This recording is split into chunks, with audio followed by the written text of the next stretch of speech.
ఇదిగోండి, నేను ఇంతకుముందు ఒకసారి దొండ తీగని చూపించానండి. అప్పుడు అది చాలా సన్నగా అసలు కాయలేదు.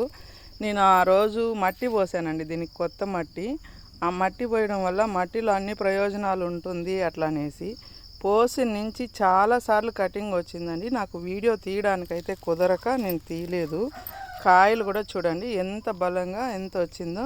ఒక 3 రోజులకు ముందే 2 కేజీలు కోసానండి ఈ తీగలో నుంచి. మళ్ళీ కాయలు విపరీతంగా కాయలండి.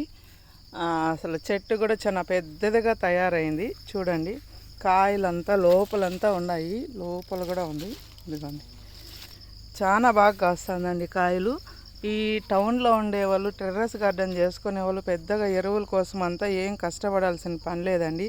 ఎక్కడైనా కొంచెం లోతులో మట్టి తీసుకొని వచ్చి మట్టిని రోజు ఒక పిడికిడి వేస్తే కూడా చాలు. రోజు అంటే కాదు, నెలకు ఒకసారి అట్లా వేసారంటే కూడా చాలండి.